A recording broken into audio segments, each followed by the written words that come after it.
السلام علیکم ورحمۃ اللہ وبرکاتہ. کیا حال ہے سب کا؟ الحمد للہ. نحمده ونصلی علی رسولہ الکریم. اما بعد فاعوذ باللہ من الشیطان الرجیم. بسم اللہ الرحمن الرحیم. رب اشرح لی صدری ویسر لی امری واحلل عقدۃ من لسانی یفقہوا قولی.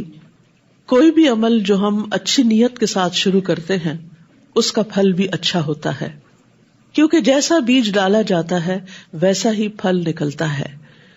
قرآن مجید کو پڑھنے کے پیچھے بھی ہماری نیت اچھی ہونی چاہیے، اور ایک وقت میں صرف ایک نیت نہیں، کئی نیتیں ہو سکتی ہیں.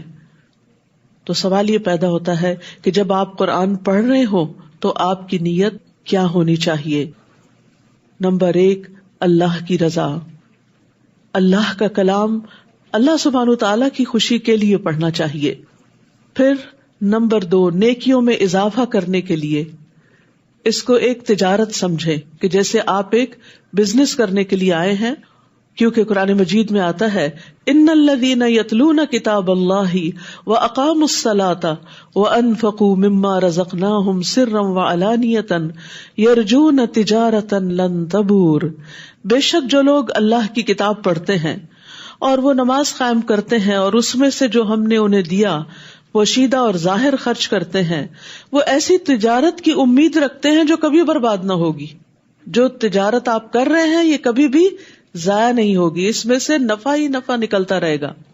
پھر دل کو آباد کرنے کی نیت سے. قرآن کے بغیر دل ویران ہو جاتے ہیں. قرآن کی مثال ایک بارش کی طرح ہے جو بنجر دلوں پہ پڑتی ہے تو دل پھلنے پھولنے لگتے ہیں. لہٰذا دلوں کو آباد کیجیے قرآن کے ساتھ. پھر دلوں کے اطمینان کے لیے پڑھیے الا بذکر اللہ تطمئن القلوب. دلوں کی شفا کے لیے وننزل من القرآن ما هو شفاء ورحمہ ورحمۃ للمؤمنین. اور ہم قرآن میں جو کچھ نازل کرتے ہیں وہ مومنوں کے لیے تو شفا اور رحمت ہے. لہٰذا شفا کی نیت سے بھی پڑھیے کہ اللہ سبحانہ وتعالی مجھے اس کی برکت سے شفا عطا فرما، روحانی جسمانی تمام بیماریوں کے لیے. اور پھر ہدایت کے لیے، کیونکہ قرآن کتاب ہدایت ہے. پھر ایمان میں اضافے کے لیے، قرآن کی قرأت ایمان میں اضافے کا ذریعہ بنتی ہے. پھر عبادت کی غرض سے کہ ہم اس مجلس میں جو بیٹھے ہیں تو اللہ کی عبادت کر رہے ہیں. پھر جہنم سے نجات پانے کے لیے کہ اللہ تعالیٰ اس کے بدلے ہمیں جہنم کی آگ سے بچا لے. رسول اللہ صلی اللہ علیہ وسلم نے فرمایا اگر قرآن کو کسی چمڑے میں لپیٹ کر بھی آگ میں ڈال دیا جائے تو آگ اسے نہیں جلائے گی. تو گویا جس دل میں قرآن ہوگا وہ آگ سے محفوظ ہو جائے گا انشاءاللہ. پھر اسی طرح قرآن کو قیامت کے دن سفارش کی نیت سے پڑھنا چاہیے. امید رکھنی چاہیے کہ یہ قیامت کے دن ہمارے لیے سفارش کرنے والا ہوگا. پھر زندگی کو بدلنے اور بہتر راستے پر چلنے کی غرض سے اس کو پڑھنا چاہیے.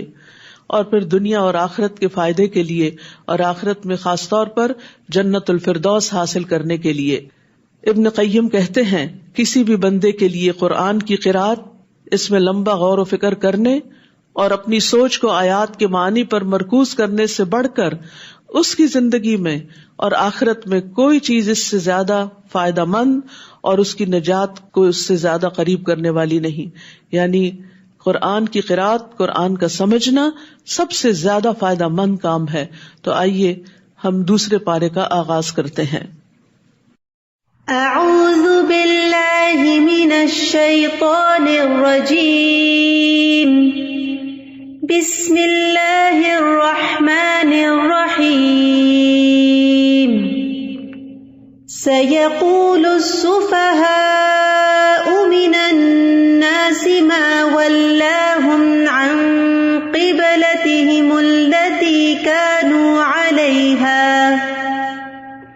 قل لله المشرق والمغرب يهدي من يشاء إلى صراط مستقيم. شروع کرتی ہوں اللہ کے نام سے جو بے انتہا مہربان نہایت رحم فرمانے والا ہے. لوگوں میں سے بے وقوف ضرور کہیں گے کہ ان مسلمانوں کو کس چیز نے ان کے اس قبلے سے پھیر دیا جس پر یہ تھے کہہ دیجئے کہ مشرق اور مغرب اللہ ہی کا ہے، وہ جس کو چاہتا ہے سیدھے رستے کی طرف ہدایت دیتا ہے۔ رسول اللہ صلی اللہ علیہ وسلم ہجرت کر کے مدینہ پہنچے تو 16 یا 17 ماہ تک بیت المقدس کی طرف ہی منہ کر کے نماز پڑھتے رہے، جو اہل کتاب کا قبلہ تھا۔ پھر آپ کو بیت اللہ کی طرف منہ کر کے نماز پڑھنے کا حکم ہوا۔ اس پر یہود، منافقین اور مشرکین سبھی نے اعتراضات شروع کر دیے کہ اگر وہ پہلا قبلہ درست تھا تو اسے بدلنے کی ضرورت کیا تھی، اور اگر یہ درست ہے تو اتنی دیر ادھر منہ کیوں رکھا؟ تو اللہ تعالیٰ نے اس کا جواب دیا کہ یہ لوگ بے وقوفی کی وجہ سے ایسی باتیں کہہ رہے ہیں۔ مشرق یا مغرب کی اپنی کوئی حیثیت نہیں کہ ان کی طرف منہ کرنا باعث ثواب ہو، بلکہ اصل چیز اللہ کے حکم کی فرما برداری ہے۔ قل للہ المشرق والمغرب، مشرق و مغرب کا مالک اللہ ہے، لہذا عبادت میں اصل چیز اللہ سبحانہ وتعالیٰ کی اطاعت ہے۔ تو عبادت ظاہری اور باطنی اقوال اور افعال میں اللہ کی اطاعت کے مطابق کام کرنا، یہ اصل عبادت ہے۔ اللہ سبحانہ وتعالیٰ حکم دے کہ مشرق کی طرف رخ کر لو تو ادھر کر لے، وہ کہے کہ مغرب کی طرف منہ پھیر لو تو اس طرف منہ پھیر لے، یہی اصل عبادت ہے۔ ایک بندہ مومن کو کبھی بھی یہ حق حاصل نہیں رہا کہ جو اپنا سر تسلیم خم کر دیتا ہے پھر وہ اللہ کے حکم پر، اللہ کے فیصلے پر اعتراض کرے۔ تو یہاں پر جو اللہ کے حکم پر، اللہ کے دین پر، اللہ کے فیصلوں پر اعتراض کرتا ہے اس کو بے وقوف کہا گیا ہے۔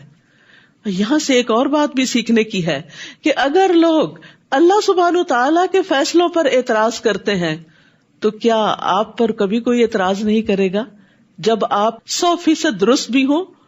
بہت دفعہ زندگی میں ایسا ہوتا ہے کہ آپ بالکل صحیح بات کہہ رہے ہوتے ہیں لیکن اس کے باوجود لوگ آپ پر آبجیکشن کر رہے ہوتے ہیں، لوگ آپ پر کمنٹ کر رہے ہوتے ہیں، لوگ آپ کو ٹیز کر رہے ہوتے ہیں، لوگ آپ کا مذاق اڑا رہے ہوتے ہیں، لوگ آپ کو مجنون کہہ رہے ہوتے ہیں۔ تو ایسے میں کیا کرنا چاہیے؟ ایسی باتوں کی طرف قطعاً کوئی توجہ نہیں دینی چاہیے، اور یہ دیکھنا چاہیے کہ کیا جو کام میں کر رہی ہوں، جو طرز عمل میں نے اختیار کیا ہے، یہ طرز عمل کیا بذات خود درست ہے؟ کیا یہ اللہ تعالیٰ کے حکم کے مطابق ہے، اس کی پسند کے مطابق ہے؟ اگر ہے تو خوشی کے ساتھ اس پر جم جائیے اور لوگوں کی باتوں کی قطعاً پرواہ نہ کیجیے، اس لیے کہ جو شخص اللہ کے حکم پر اعتراض کرتا ہے وہ ناسمجھ ہے۔ اور زندگی میں بہت دفعہ ایسا ہوتا ہے کہ لوگ آپ کے حالات پر، آپ کی ذات پر طرح طرح کے تبصرے کر رہے ہوتے ہیں۔ مثلاً اگر آپ کے بچے نہیں تو کہیں گے آپ کے بچے کیوں نہیں، اگر آپ کو جاب نہیں تو آپ کی جاب کیوں نہیں، اگر کوئی فوت ہو گیا ہے تو اس کو یہ بیماری کیوں ہو گئی تھی، وغیرہ وغیرہ۔ اور بعض کمنٹس اتنے ہرٹ فل ہوتے ہیں کہ انسان کا دل چاہتا ہے کہ رو دے، لیکن اس وقت رونے کی بجائے جسٹ اگنور، اس لیے کہ یہ ناسمجھ ہے، ان کو پتہ ہی نہیں، یہ جانتے ہی نہیں۔ ہمیں اپنی زندگی پر خود مطمئن ہونا چاہیے۔ اگر ہم خود کوئی غلط کام نہیں کر رہے تو پھر ہمیں پشیمان نہیں ہونا چاہیے اور اپنا کام کرتے چلے جانا چاہیے، کیونکہ اسی میں کامیابی ہے کہ انسان صحیح ڈائریکشن اختیار کرے اور اس کی طرف زندگی بھر چلتا رہے، چاہے قدم بقدم چلے یا دوڑ لگا دے، کیونکہ اصل چیز ہے اللہ کی رضا کو پانا۔ تو جو شخص لوگوں کی باتوں سے بے نیاز ہو کر نیکی کا کام کرتا ہے وہی نیکی کے کام پر استقامت اختیار کرتا ہے۔ تو عقل مند وہی ہے جو رب کے احکامات کو تسلیم کر لیتا ہے، اور جو رب کے احکامات قرآن کی کسی آیت پر یا نبی صلی اللہ علیہ وسلم کی احادیث پر اگر کوئی اعتراض کرتا ہے تو اصل میں وہ خود ناسمجھ ہے۔ تو کیا آپ ناسمجھ کی باتوں کو اہمیت دیں گے اللہ رب العزت کی بات کے مقابلے میں؟ ہرگز نہیں۔ آپ کی عقل مندی یہی ہے کہ اللہ کی بات پر استقامت اختیار کریں۔ پھر فرمایا وَكَذَلِكَ جَعَلْنَاكُمْ أُمَّةً وَسَطًا، اور اسی طرح ہم نے تمہیں امت وسط بنا دیا۔ وسط کا ایک معنی بہتر بھی ہوتا ہے، ایک بہترین امت بنایا تاکہ تم لوگوں پر گواہ ہو جاؤ اور رسول تم پر گواہ ہوں، یعنی جو تمہارے پاس علم ہے اس کی بنا پر تم باقی تمام لوگوں کے معاملات پر ایک ایسی نظر رکھو کہ کیا صحیح ہے اور کیا نہیں، اور قیامت کے دن بھی امت محمد صلی اللہ علیہ وسلم کی گواہی ہوگی۔ اور پہلے جس قبلے یعنی بیت المقدس پر آپ تھے اسے ہم نے اس لیے مقرر کیا تھا تاکہ ہم معلوم کریں کہ کون رسول کی پیروی کرتا ہے. یہ تو ایک ٹیسٹ تھا، یہ تو ایک امتحان تھا. اور کون اپنی ایڑیوں کے بل پھر جاتا ہے. جیسے زندگی میں حالات تبدیل ہوتے ہیں نا، یہ ایک امتحان ہوتا ہے. کبھی خوشحالی ہوتی ہے اور کبھی بدحالی ہوتی ہے، کبھی صحت ہوتی ہے اور کبھی بیماری ہوتی ہے، کبھی مشغولیت ہوتی ہے اور کبھی فراغت ہوتی ہے. یہ سب امتحان کے مختلف رنگ ہیں. مومن ہر ایک چیز کو ایک امتحان لیتا ہے کیونکہ اس کی ساری زندگی ہی ایک امتحان ہے. الذی خلق الموت والحیات لیبلوکم ایکم احسن عملا، کہ اس نے زندگی اور موت کو اس لیے بنایا کہ تمہیں آزما کر دیکھے کہ تم میں اچھے کام کون کرتا ہے، احسن عمل کون کرتا ہے. تو اصل ضرورت اس بات کی ہے کہ ہم احسن عمل کریں، چاہے موسم کوئی بھی ہو، حالات کیسے بھی ہوں. اور احسن عمل کی دو بڑی شرائط ہیں، نمبر 1 اخلاص اور نمبر 2 رسول صلی اللہ علیہ وسلم کی پیروی. تو یہاں پر یہی تو امتحان لیا گیا کہ رسول اللہ صلی اللہ علیہ وسلم کے پیچھے کون جاتا ہے. کہ آپ نے اپنے قبلے کا رخ پھیر لیا تو کون کون ہے جو بغیر کچھ سوال کیے، اعتراض کیے آپ کے پیچھے مڑتا چلا جا رہا ہے کہ آپ کو فالو کرنا ہے، آپ کا اتباع کرنا ہے. اور کون اپنی ایڑیوں کے بل پھر جاتا ہے کہ بھلا یہ کیا ہوا، کس کے ذہن میں سوال اٹھے اور سوال اعتراض بنے اور اعتراض مخالفت بنی اور وہ حق سے پھر گیا. تو اس لیے یہ ایک بہت بڑا امتحان ہوتا ہے. اور بے شک یہ بات یعنی قبلے کی تبدیلی بہت بھاری ہے. یعنی انسان کے لیے چینج مینجمنٹ ایک بڑا مشکل کام ہوتا ہے. تبدیلی کسی بھی چیز میں جب ہوتی ہے تو انسان پہ گراں گزرتی ہے، چاہے کسی جگہ کو تبدیل کرنا ہو، چاہے کسی کام کو تبدیل کرنا ہو، ایک جاب سے دوسری جاب. کیونکہ انسان جب ایک ہی کام روز کرتا رہتا ہے، بار بار کرتا رہتا ہے، تو ایک کمفرٹ زون میں آ جاتا ہے اور اس میں اس کو سہولت ہو جاتی ہے، وہ آٹو پہ آ جاتا ہے. لیکن جب اس کو وقت میں تبدیلی کرنی پڑے یا حالات میں، تو پھر اس کو مشکل پیش آتی ہے. لیکن اصل عبادت کی روح تو یہی ہے کہ جب تبدیلی کے لیے کہا جائے تو تبدیل ہو جاؤ. تو یہ قبلے کی تبدیلی بہت بھاری ہے، سوائے ان لوگوں کے جنہیں اللہ نے ہدایت بخشی. اور اللہ ایسا نہیں کہ تمہارے ایمان کو ضائع کر دے. یہاں ایمان سے مراد نماز ہے. نماز کو ایمان کہا گیا کیونکہ لوگوں کے دل میں یہ خیال پیدا ہوا تھا کہ جو نمازیں ہم نے دوسرے قبلے کی طرف رخ کر کے پڑھی تھی وہ ضائع تو نہیں ہو گئی. تو انہیں بتایا گیا کہ نہیں، اللہ تعالیٰ نے تمہاری پچھلی عبادات کو قبول کر لیا کیونکہ وہ بھی تم نے اللہ کے حکم کے مطابق ہی کی تھی. بے شک اللہ تو لوگوں پر بہت شفقت کرنے والا، نہایت رحم کرنے والا ہے. یعنی یہ اللہ تعالیٰ کی صفات ہیں. اور رأفت جو ہے، رؤوف کا لفظ جو ہے یہ رأفت سے ہے. رأفت رحمت کا سب سے آخری حصہ کہلاتا ہے. یعنی رأفت وہ مرحلہ ہے جو رحمت کے بعد آتا ہے. یعنی کہا جاتا ہے فلان رحیم، کہ فلاں بڑا مہربان ہے، اور جب وہ رحمت شدت پکڑتی ہے تو پھر وہ رؤوف بھی ہو جاتا ہے. اور اللہ اپنے سارے بندوں کے ساتھ بڑا ہی مہربان ہے، سب سے بڑھ کر رحم کرنے والا ہے، ماں سے بھی زیادہ بندے پر رحم کرنے والا ہے، دنیا اور آخرت میں رحم فرمانے والا ہے، بندوں کے لیے ہدایت کی راہیں کھولنے والا ہے اور بندوں کے دنیاوی امور میں آسانی فراہم کرنے والا ہے. ان ربکم لرؤوف الرحیم. پھر تبدیلی قبلہ کے کچھ مزید احکامات. قد نرى تقلب وجهك في السماء، یقیناً ہم آپ کے چہرے کا بار بار آسمان کی طرف اٹھنا دیکھ رہے ہیں. آپ کو بھی انتظار تھا کیونکہ آخری نبی کی نشانی یہی تھی کہ اس کا قبلہ بیت اللہ شریف ہوگا. سو ہم ضرور آپ کو اسی قبلے کی طرف پھیر دیں گے جسے آپ پسند کرتے ہیں. تو آپ اپنا چہرہ مسجد حرام کی طرف پھیر لیں، حکم آ گیا. اور تم سب بھی جہاں کہیں ہو بس اسی کی طرف اپنے چہرے پھیر لو. اور بے شک جن لوگوں کو کتاب دی گئی ہے وہ خوب جانتے ہیں کہ یقیناً وہ ان کے رب کی طرف سے حق ہے کہ آخری نبی کا قبلہ وہی ہوگا، اور جو عمل وہ کرتے ہیں اللہ ان سے ہرگز غافل نہیں. اور البتہ اگر آپ ان اہل کتاب کے پاس ہر نشانی بھی لے آئیں تو بھی یہ آپ کے قبلے کی پیروی نہیں کریں گے. یعنی جنہیں نہیں ماننا انہیں نہیں ماننا، اور نہ آپ ان کے قبلے کی پیروی کرنے والے ہیں، اور نہ ان میں سے بعض کے قبلے کی پیروی کرنے والا ہے. کیونکہ یہود صخرہ کی طرف رخ کرتے تھے اور نصارہ مشرقی حصے کی طرف رخ کیا کرتے تھے عبادت میں. فرمایا کہ ان کا تو اپنا قبلہ بھی مختلف ہے، تو تم پر اعتراض کیوں؟ اور اگر آپ نے ان کی خواہشات کی پیروی کی باوجود اس کے کہ آپ کے پاس علم آ چکا، تو یقیناً آپ تب ظالموں میں سے ہو جائیں گے. تو یاد رکھیے، علم آنے کے بعد خواہشات کی پیروی کرنا اپنی جان پر ظلم کرنا ہے. الذین آتیناہم الکتاب یعرفونہ کما یعرفون ابناءہم، جن لوگوں کو ہم نے کتاب دی ہے وہ اس رسول کو اس طرح پہچانتے ہیں جس طرح اپنے بیٹوں کو پہچانتے ہیں، اور بیٹے کو کوئی پہچاننے میں مشکل نہیں پاتا. اور بے شک ایک فریق ان میں سے لازماً حق کو چھپاتا ہے حالانکہ وہ جانتے ہیں. علم آنے کے بعد حق کو چھپانا یہ بہت بڑا ظلم ہے. رسول اللہ صلی اللہ علیہ وسلم نے فرمایا، جس شخص سے علم کی کوئی بات پوچھی جائے اور وہ اسے چھپا دے تو قیامت کے دن اس کے منہ میں آگ کی لگام میں سے ایک لگام لگائی جائے گی. الحق من ربک فلا تکونن من الممترین، یہ حق آپ کے رب کی طرف سے ہے تو آپ ہرگز شک کرنے والوں میں سے نہ ہوں.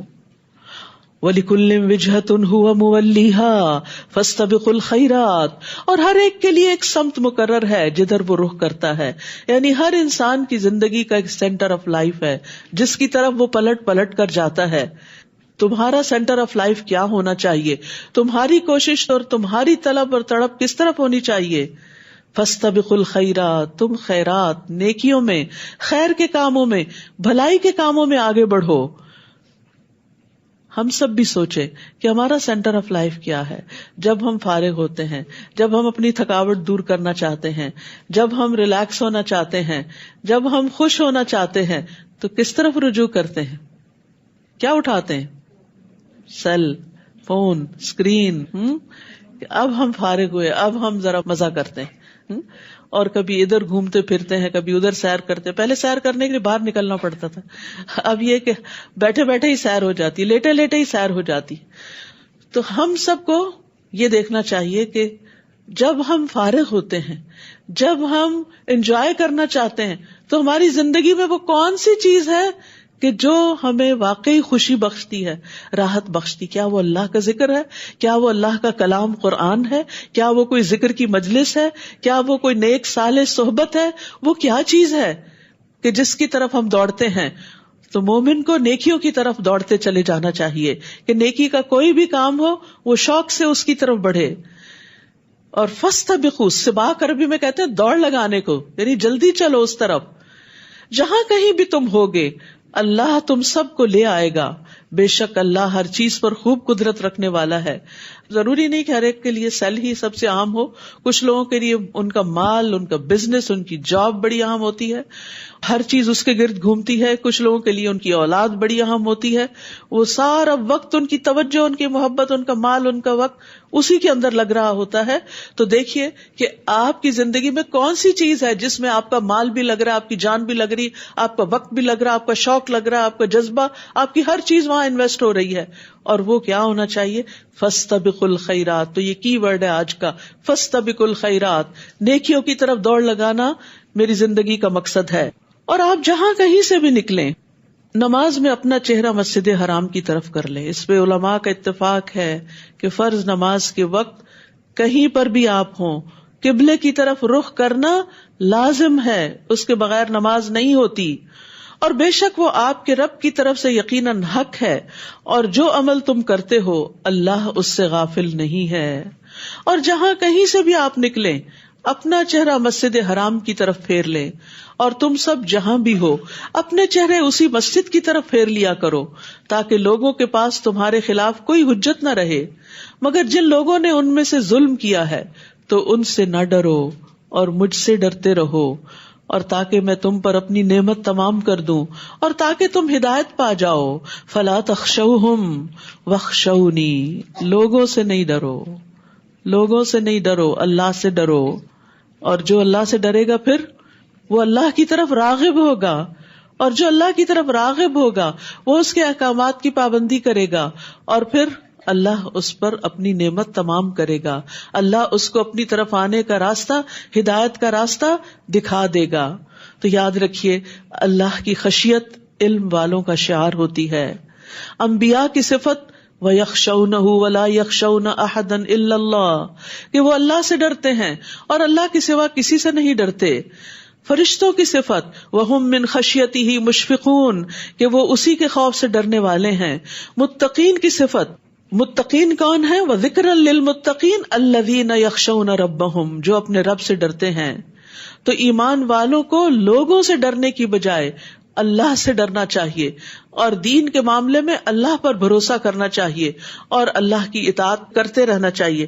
نماز کا وقت آ گیا، لوگوں سے نہ ڈرے، جہاں کہیں وقت آئے وہاں پر پڑھ لیں، چاہے آپ کسی پبلک پلیس میں ہو یا کسی پارٹی میں ہو یا کسی گیدرنگ میں ہو.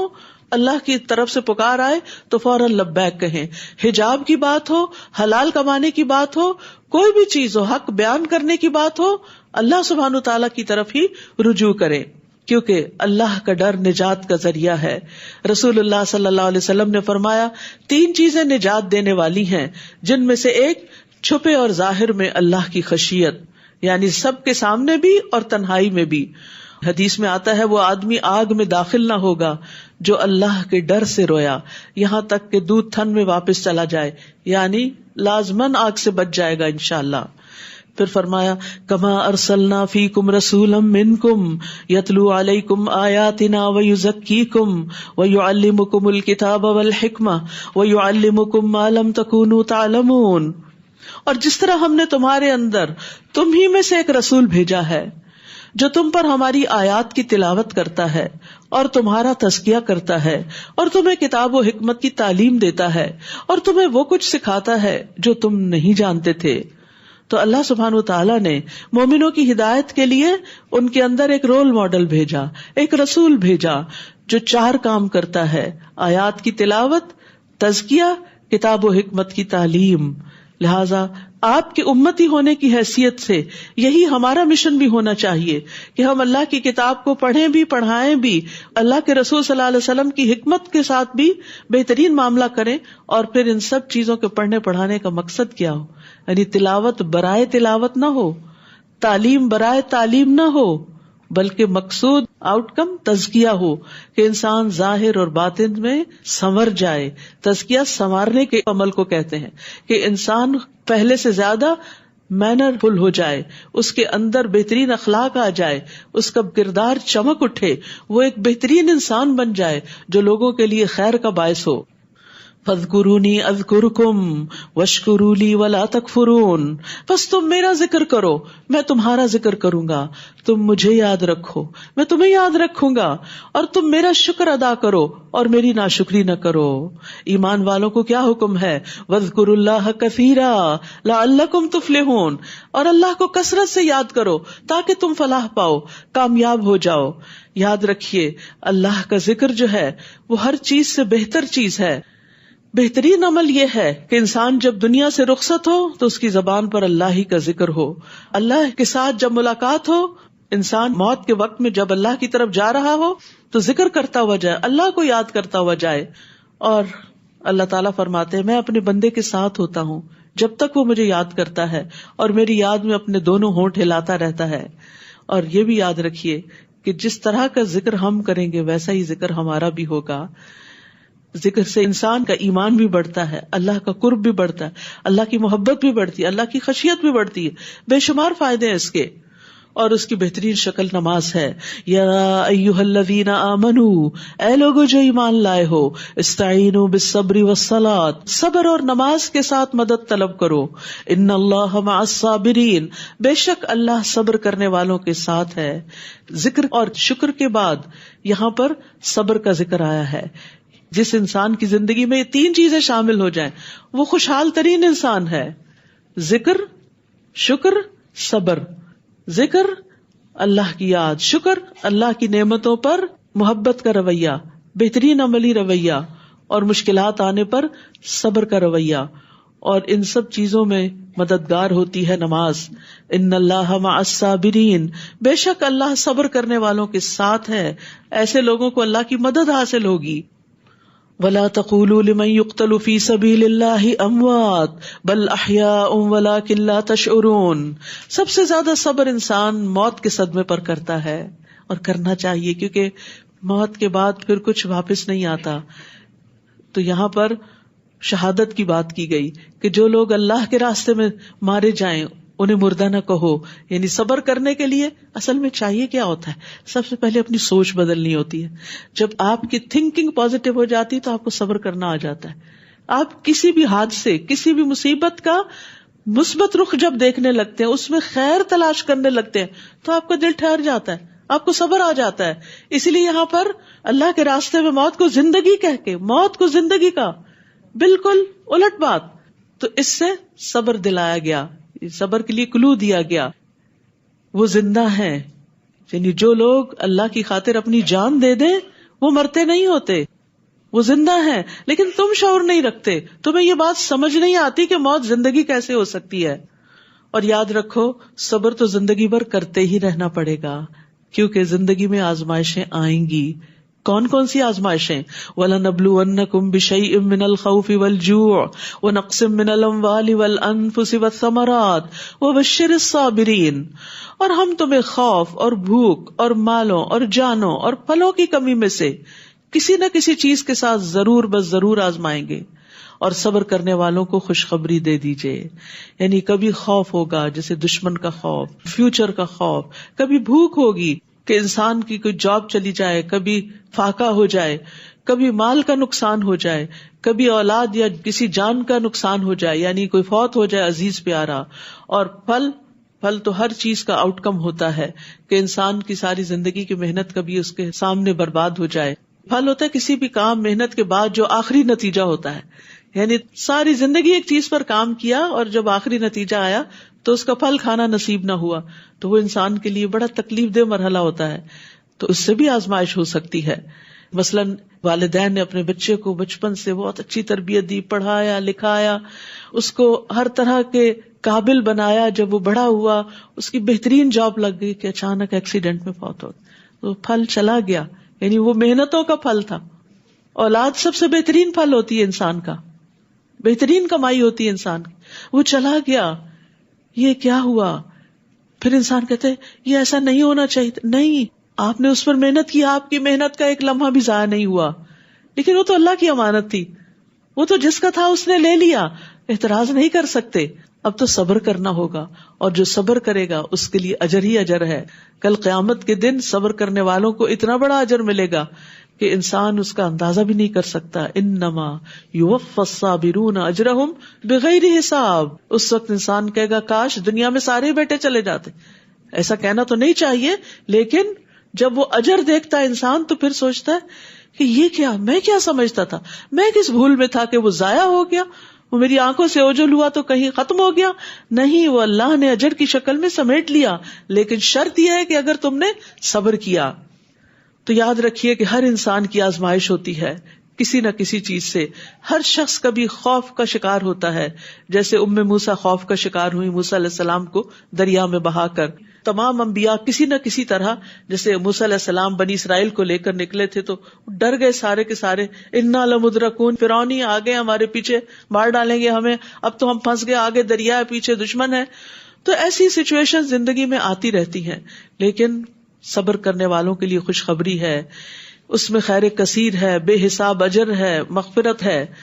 کون ہے صبر کرنے والے؟ صبر کا اظہار کیسے ہوگا؟ صبر کا اظہار رویے سے بھی ہوگا، صبر کا اظہار باتوں سے بھی ہوگا. سب سے پہلا جملہ جو منہ سے نکلنا چاہیے مصیبت آنے پر یا مصیبت کی یاد آنے پر، کیونکہ بعض اوقات مصیبتوں کی یادیں بڑی ستاتی ہیں، تکلیف دہ لمحے بہت ستاتے ہیں. تو ایسے موقع پر انا للہ و انا الیہ راجعون. الذین اذا اصابتهم مصیبۃ قالوا انا للہ و انا الیہ راجعون. وہ لوگ کہ انہیں جب کوئی مصیبت پہنچتی ہے تو کہتے ہیں کہ بے شک ہم اللہ ہی کے لیے ہیں اور بے شک ہم اسی کی طرف لوٹ کر جانے والے ہیں. یاد رکھیے جب انسان آخرت کو یاد کر لیتا ہے نا تو مصیبتیں ہلکی ہو جاتی. انا الیہ راجعون. بیٹا چلا گیا، ہم بھی جانے والے ہیں، ہم بھی تو جا رہے ہیں، ہم کتنے دن اور ہیں، وہ آگے چلا گیا، ہم پیچھے سے آ رہے ہیں، بس اتنی سی بات ہے. انا الیہ راجعون. یعنی جن لوگوں نے بھی آخرت کو یاد کیا، اپنی واپسی کے سفر کو یاد کیا، ان کے لیے مصیبتیں آسان ہو گئیں. اور ویسے بھی اللہ تعالیٰ اس دعا کے پڑھنے والے کو دنیا میں بھی بہترین نعم البدل عطا کرتے ہیں. اور اسی طرح اگر کسی کا چھوٹا، بڑے بچے کی تو بات میں نے کی، لیکن اگر چھوٹا سا پیارا سا منا سا بچہ فوت ہو جائے تو اللہ سبحانہ وتعالیٰ فرشتوں سے پوچھتا ہے تم نے میرے بندے کے بیٹے کی روح قبض کر لی؟ وہ کہتے ہیں ہاں. پھر فرماتا ہے تم نے اس کے دل کا پھل لے لیا؟ وہ کہتے ہیں ہاں. تو اللہ تعالیٰ پوچھتا ہے میرے بندے نے کیا کہا؟ وہ کہتے ہیں اس نے تیری حمد بیان کی اور انا للہ و انا الیہ راجعون کہا. تو اللہ تعالیٰ فرماتا ہے میرے بندے کے لیے جنت میں گھر بنا دو اور اس کا نام بیت الحمد رکھو. تو یاد رکھیے انا للہ کے ساتھ اور کیا پڑھنا ہوتا ہے؟ الحمد للہ. الحمد للہ، اللہ میں راضی ہوں، اس پر بھی تیرا شکر ہے. نبی صلی اللہ علیہ وسلم صرف نعمت ملنے پر شکر نہیں کرتے تھے، تکلیف آنے پر بھی شکر کرتے تھے. الحمد للہ علی کل حال، اس میں بھی کوئی خیر ہے، اس میں بھی کوئی بھلائی ہے. خضر نے اس چھوٹے بچے کی جان لے لی تھی جو بڑے ہو کے ماں باپ کو بہت ستانے والا تھا. ہمیں نہیں پتا ہوتا کہ جو چیز ہم سے لی جا رہی ہے وہ ہمارے لیے کتنی بہتری کا باعث ہے. فرمایا یہی وہ لوگ ہیں جن پر ان کے رب کی طرف سے نوازشیں اور رحمت ہے، اور یہی لوگ ہدایت پانے والے. سبحان اللہ.